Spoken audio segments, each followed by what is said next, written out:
Turkey Day has come and gone, but before you get rid of that turkey carcass, hang on just a second.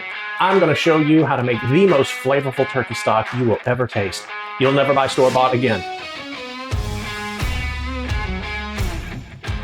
To begin, you're going to need some garlic, 1 large carrot, 2 or 3 stalks of celery, and a couple of medium-sized onions. Nothing fancy about this, just going to do some rough chops.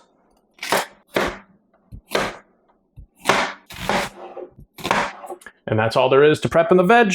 Get yourself a large stock pot. Put a little bit of olive oil in here. Once your oil is heated up, you're going to throw the vegetables in. Going to get a little bit of color on these.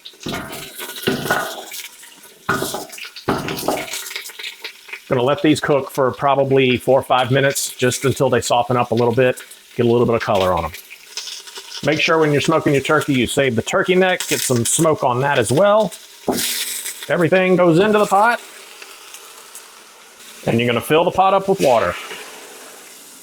Stock pot is filled up. Almost forgot, you're going to add in a handful of black peppercorns, maybe 15 to 20 or so.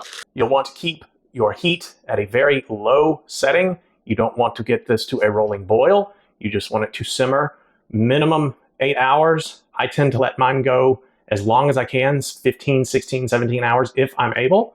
In the first hour or two, you're going to notice there's a white foam that forms on top of the water. You're going to want to skim this off. These are just impurities that you don't want in your finished product.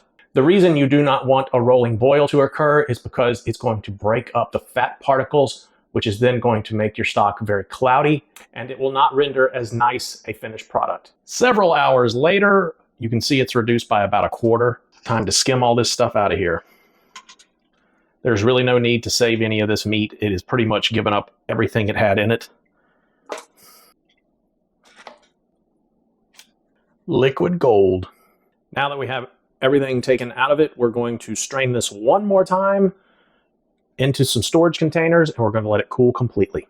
And here you have it. We're going to let these cool completely.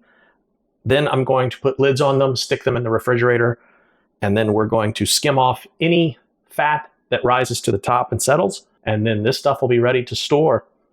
You can keep this in the freezer, pull it out when you need some stock. I'm actually making this before Thanksgiving, so this is the stock that I'm going to be using to make my turkey gravy. So if you are in the habit of throwing away that turkey carcass once the meat has been removed, consider saving it for just a little while before you toss it in the garbage and get yourself some of the best stock you're ever going to have. I hope you found this video helpful. If you did, consider giving me a like and subscribe, or drop me a comment. I would greatly appreciate it. Every time you do that, it helps to push me out to just a few more people. So help me to continue to spread that word. And with that being said, get up, go out, cook some good food, be a little bit better tomorrow than you were today, and I'll catch you next time.